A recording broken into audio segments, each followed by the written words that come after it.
Hello साथियों, स्वागत है आप सभी का ड्रीमपुर एग्जाम स्टडी प्लेटफॉर्म पर। साथियों, आज हम इस वीडियो में देखने वाले हैं हिंदी शिक्षा शास्त्र यानी हिंदी पेडागोजी के 30 महत्वपूर्ण प्रश्नों का पार्ट 3। साथियों, वीडियो को शुरू करने से पहले आपसे एक निवेदन है कि यदि आप हमारे चैनल ड्रीमपुर एग्जाम स्टडी पर नए हैं तो चैनल को लीजिए सब्सक्राइब और साथ में बनी बेल आइकन को जरूर दबा लीजिए ताकि जब भी हम अगला वीडियो अपलोड करें आप तक नोटिफिकेशन सबसे पहले पहुंच जाए।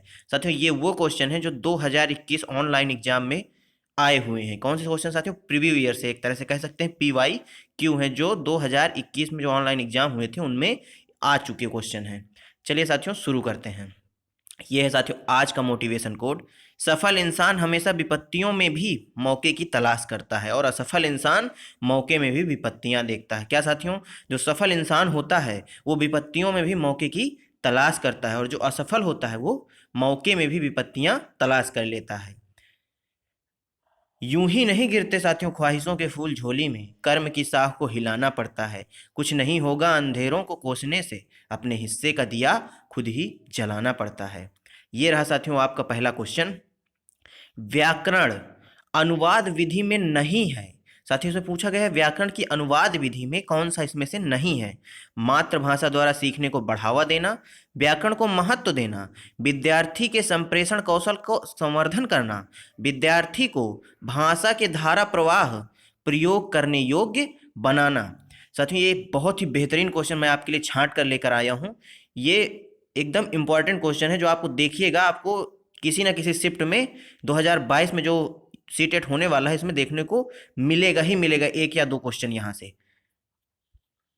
सभी बेहतरीन क्वेश्चन है। इस क्वेश्चन का सही आंसर क्या हो जाएगा साथियों? विद्यार्थियों के संप्रेषण कौशल का संवर्धन करना व्याकरण अनुवाद की विधि नहीं है।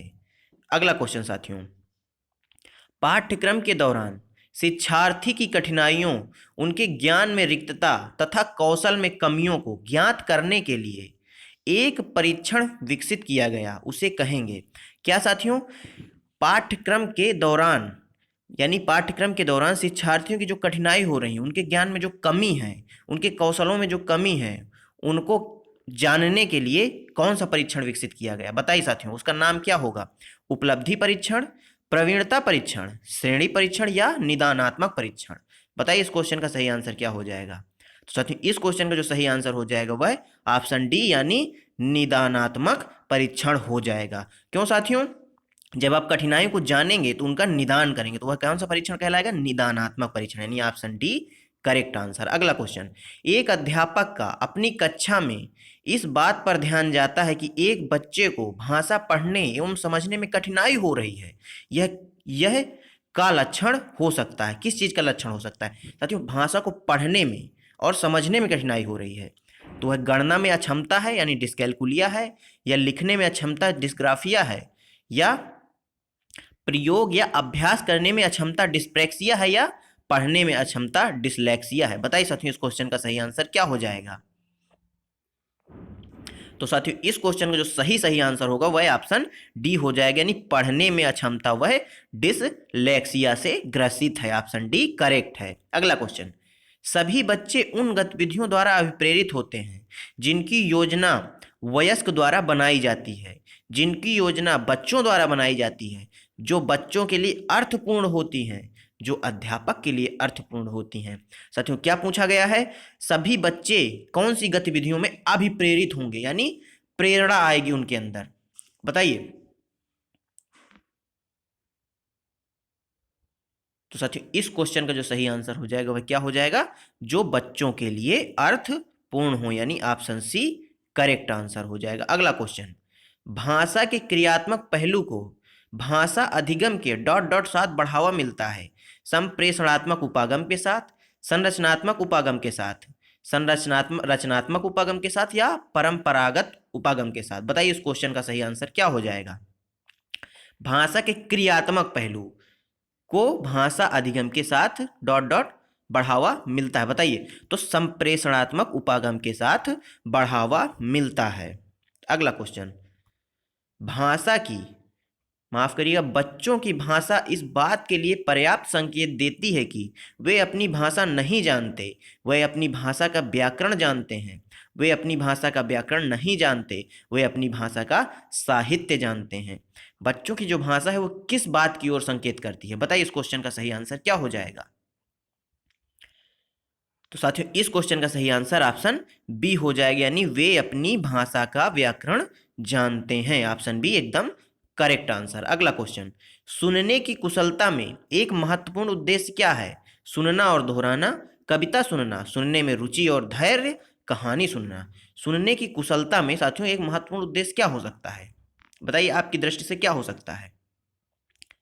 आप किसी चीज को सुन रहे हैं तो वो उसमें कुशलता की दृष्टि से आपके लिए आपका महत्वपूर्ण उद्देश्य क्या हो सकता है? साथियों इसको अपने ऊपर ढाल के देखिए, तो उसमें आपका जो महत्वपूर्ण उद्देश्य होगा वो सुनने में रुचि और धैर्य पर होगा। यदि सुनने जो आप सुन रहे हैं वो चीज़ें अच्छी हैं तो आपकी उसमें रुचि होगी और आप धैर्य के साथ सुनेंगे। और यदि आप धैर्य के साथ किसी चीज़ को सुनेंगे ही नहीं तो आप उसको समझ भी नहीं सकते।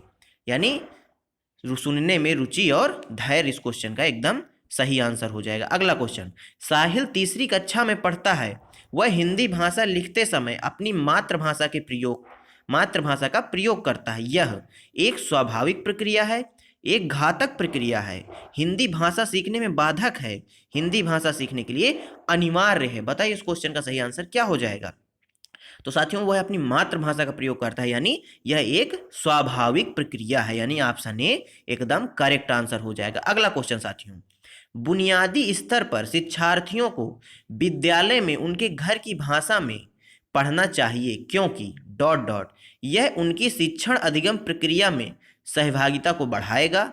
विद्यालयी भाषा सीखना कम महत्व रखता है, यह विद्यालयी भाषा में नए ज्ञान को संप्रेषित करती है, यह कक्षा में चुप्पी को बढ़ावा देती है। बताइए साथियों जो बुनियादी स्तर पर शिक्षार्थियों को विद्यालय में उनके घर की भाषा में पढ़ाना चाहिए, वह क्यों पढ़ाना चाहिए? इस क्वेश्चन में ये पूछा गया है, तो क्यों पढ़ाना चाहिए?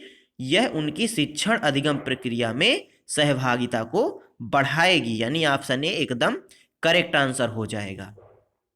रख हौसला वो मंजर भी आएगा, प्यासे के पास चलकर समंदर भी आएगा, तू थक कर न बैठे मंजिल के मुसाफिर, तुझे मंजिल भी मिलेगी और मिलने का मजा भी आएगा। अगला क्वेश्चन साथियों, नारियल वाले और भीखू भाई की बातचीत को अपने घर की बोली में लिखा। यह प्रश्न डॉट डॉट को पोषित करता है, बोलियों को, बहुभाषिता को, भाषा परीक्षा को या लेखन क्षमता को। क्या साथियों? नारियल वाले भैया हैं और भीखू भाई दोनों की बातचीत को अपने घर की बोली में लिखो, ऐसा एक अध्यापक ने कहा। तो यह क्या पोषित करता है बताइए? तो यह साथियों बहुभाषिता को पोषित करता है, यानी ऑप्शन बी करेक्ट आंसर हो जाएगा। अगला क्वेश्चन, पठन के द्वारा जनार्जन, कौन साथियों? जनार्जन एवं आनंद प्राप्ति में, पठन के द्वारा जनार्जन एवं आनंद प्राप्ति में समर्थ बनाना प्राथमिक स्तर पर भाषा शिक्षण का एकमात्र क्या है? उद्देश्य है, एक महत्वपूर्ण उद्देश्य है, या सर्वाधिक महत्वपूर्ण उद्देश्य है, या सबसे कम महत्वपूर्ण उद्देश्य है? बताइए इस क्वेश्चन का सही आंसर, जल्दी बताइए साथियों। तो यह एक महत्वपूर्ण उद्देश्य है, यानी ऑप्शन बी एकदम करेक्ट आंसर है। अगला क्वेश्चन साथियों, विद्यार्थी विशेष की समस्या को पहचान कर उसके अनुसार शिक्षण विधि में सुधार डॉट डॉट का एक महत्वपूर्ण अंग है। पोर्टफोलियो का, जांच सूची का, या परीक्षा का, या आकलन का। क्या साथियों? एक विशेष विद्यार्थी है, उसकी एक विशेष समस्या है, मान लीजिए, उसकी पहचान करना और उसके अनुसार शिक्षण की विधि में सुधार करना किसका महत्वपूर्ण अंग है? बताइए साथियों। तो साथियों यह आकलन का महत्वपूर्ण अंग है, यानी ऑप्शन डी इस क्वेश्चन का करेक्ट आंसर। अगला क्वेश्चन साथियों, भारतीय संविधान में हिंदी भाषा को दर्जा दिया गया है राष्ट्रभाषा का, राजभाषा का, या सहराजभाषा का, या शास्त्रीय भाषा का। बताइए साथियों इस क्वेश्चन का सही आंसर क्या हो जाएगा? साथियों भारतीय संविधान में जो हिंदी भाषा का वर्णन है वह अनुच्छेद 343 में किया गया है। कहाँ पे साथियों? अनुच्छेद 343 में किया गया है। वर्तमान में हमारे संविधान में कितनी भाषाएं हैं साथियों? 22 भाषाओं का वर्णन है। ये साथियों उसमें राजभाषा के रूप में हिंदी को बताया गया है संविधान में। और वर्तमान में भारत की शास्त्रीय भाषाएं कितनी हैं साथियों? तो शास्त्रीय भाषाएं 6 हैं। और सबसे नवीन शास्त्रीय भाषा कौन सी है साथियों अगर पूछा जाए तो वह है कौन सी है? उड़िया, यानी उड़िया भाषा है। और सबसे प्राचीन तमिल भाषा है शास्त्रीय भाषा। अगला क्वेश्चन साथियों, एक अध्यापिका अपनी कक्षा को 4-4 के समूह में बांट देती है तथा मानस मंथन और चर्चा द्वारा वह प्राकृतिक दृश्यों, इमारतों, व्यक्ति और थीम पर प्रश्नों के माध्यम से विचार एकत्रित करने के लिए कहती है और इन पर संक्षिप्त रिपोर्ट लिखने के लिए कहती है। यह कार्य किस रूप में जाना जाता है? बताइए। एक अध्यापिका है, वह 4-4 समूहों में बच्चों को बांट देती है और उनसे मानस मंथन या चर्चा करने के लिए कहती है। तो यह कार्य किस रूप में जाना जाएगा? यह परियोजना कार्य होगा, बोलना तथा लिखना कार्य होगा, भ्रमण होगा या प्रदत्त कार्य होगा? बताइए साथियों इस क्वेश्चन का सही आंसर। तो साथियों इस क्वेश्चन का सही आंसर ऑप्शन ए यानी परियोजना कार्य हो जाएगा। अगला क्वेश्चन साथियों, चौमस्की के अनुसार, नोम चौमस्की के अनुसार मानव विकास में स्थित नियमों का समूह क्या कहलाता है? व्याकरण की पेटी, सार्वभौमिक व्याकरण, एकीकृत व्याकरण या नियम पुस्तिका? बताइए। चौमस्की महोदय ने भाषा विकास का सिद्धांत दिया है। किसका साथियों? भाषा विकास का सिद्धांत। तो इस क्वेश्चन का सही आंसर ऑप्शन बी हो जाएगा यानी सार्वभौमिक व्याकरण। इन्होंने सार्वभौमिक व्याकरण के बारे में भी बताया है। अगला क्वेश्चन साथियों, अचानक से क्या होता है? शब्दों को सीखना तब घटित होता है जब बच्चे डॉट डॉट के माध्यम से शब्द संपदा सीखते हैं। पुस्तक में सस्वर वाचन से, पृथक रूप से शब्द सिखाने की तकनीक पढ़ाने, पठन सामग्री की समझ के लिए उन विशेष शब्दों को पढ़ाना जो पठन सामग्री में आए हैं, शिक्षक द्वारा चयनित नए शब्दों का अर्थ ज्ञात करना। बताइए साथियों इस क्वेश्चन का सही आंसर क्या हो जाएगा? ज्ञात नहीं साथियों, याद करना। बताइए इस क्वेश्चन का सही आंसर क्या हो जाएगा? साथियों जहां याद करने की बात आए वह ऑप्शन तो होगा ही नहीं, यानी ऑप्शन डी एकदम एलिमिनेट होता है। पठन सामग्री को समझ के लिए उन विशेष शब्दों को पढ़ाना जो पठन सामग्री में आए हैं। बताइए क्या यह आंसर हो जाएगा इसका? क्या आप सिर्फ विशेष शब्दों को पढ़ाएंगे? नहीं, ऐसा भी नहीं करेंगे। पृथक रूप से शब्द सिखाने की तकनीक पढ़ाने। बताइए साथियों, ये भी आप नहीं करेंगे। क्या पूछा है? अचानक से शब्दों को सीखना तब घटित होता है जब पुस्तक के साथ सस्वर वाचन किया जाता है, यानी ऑप्शन ए इस क्वेश्चन का एकदम करेक्ट आंसर हो जाएगा। अगला क्वेश्चन साथियों, निम्नलिखित में से कौन सा किसी उत्तम पाठ्य पुस्तक का मूलभूत मानदंड नहीं है? भाषा एवं शब्द भंडार, विषय वस्तु, शैली एवं योजना, मुद्रण एवं जिल्द चढ़ाना। बताइए साथियों इस क्वेश्चन का सही आंसर क्या हो जाएगा? किसी पाठ्य पुस्तक की जो मूलभूत मापदंड है वह कौन सा नहीं है पूछा है इसमें।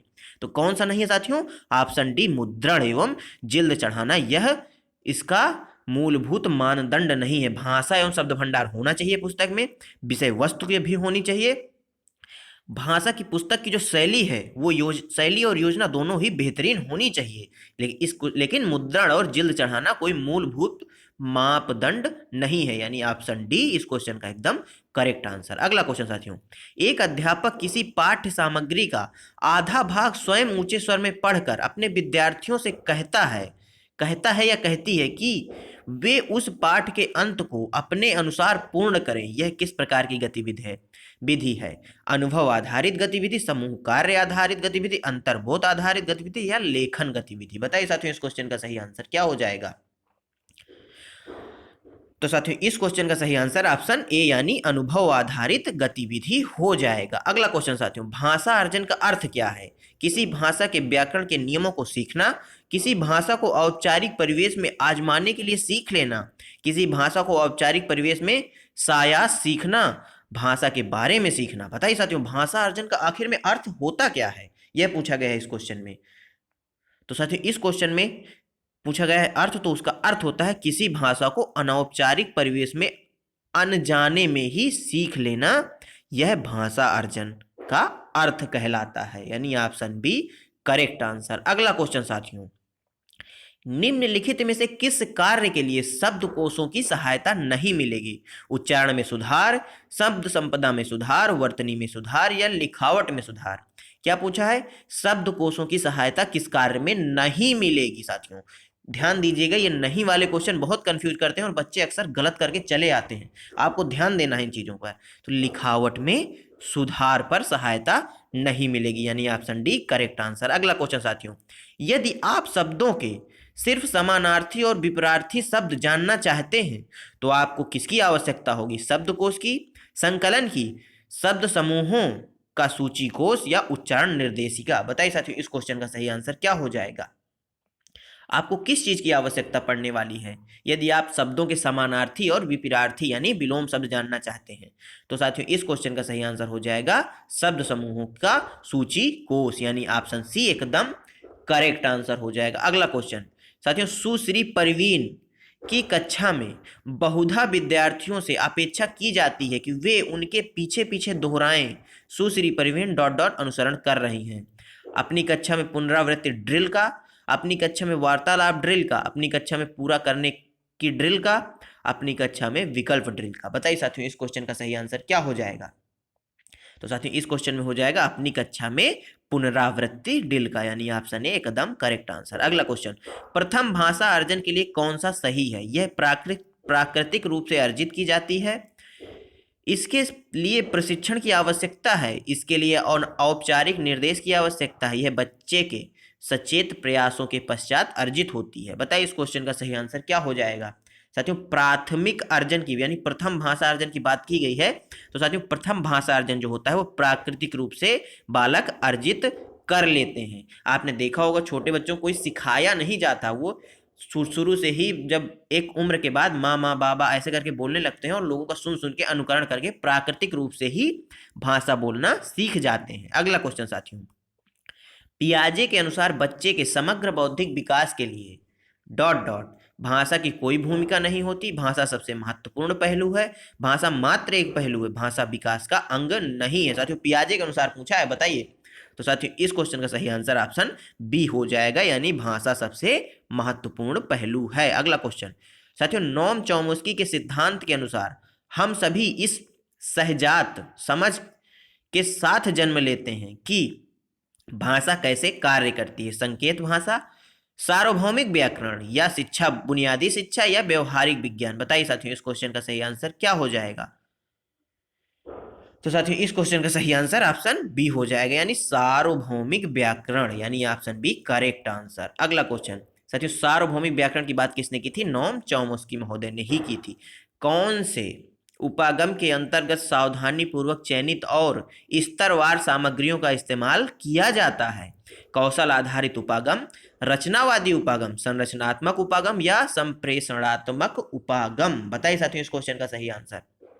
तो क्या हो जाएगा ऑप्शन सी संरचनात्मक उपागम, ऑप्शन सी एकदम करेक्ट आंसर। अगला क्वेश्चन, कक्षा 4 की एक शिक्षार्थी एक पठन सामग्री पढ़ लेती है और उस पर आधारित कार्य भी कर लेती है, यह सब अपनी माँ की मदद से कर पाती है। वाइगोत्स्की के अनुसार उसकी माँ उसके कार्य में क्या कर रही है। सहारा दे रही है, कोचिंग कर रही है, ट्यूटरिंग कर रही है, प्रशिक्षण दे रही है। बताइए साथियों एक कक्षा 4 की शिक्षार्थी है, एक पठन सामग्री पढ़ लेती है और उस पर आधारित कार्य भी कर लेती है, यह सब उस अपनी माँ की मदद से कर पाती है। तो वाइगोत्स्की के अनुसार माँ क्या कर रही है साथियों। बताइए साथियों इस क्वेश्चन में सही आंसर। तो इस क्वेश्चन का सही आंसर क्या हो जाएगा साथियों, ऑप्शन ए हो जाएगा यानी माँ सहारा दे रही है, जिसको स्कैफोल्डिंग या पाड़ भी कहा है। किसने, वाइगोत्स्की महोदय ने। अगला क्वेश्चन साथियों, भाषा का व्याकरण कब सबसे अच्छा सीखा जा सकता है। पठन सामग्री तथा संरचनाओं की पहचान को एकीकृत करके, व्याकरणिक संकल्पनाओं का अलग से अभ्यास करके, व्याकरणिक संरचनाओं को कंठस्थ करके, संरचनात्मक उपागम को अपनाकर। बताइए साथियों इस क्वेश्चन का सही आंसर क्या हो जाएगा। भाषा का व्याकरण कब सबसे अच्छा सीखा जाता है।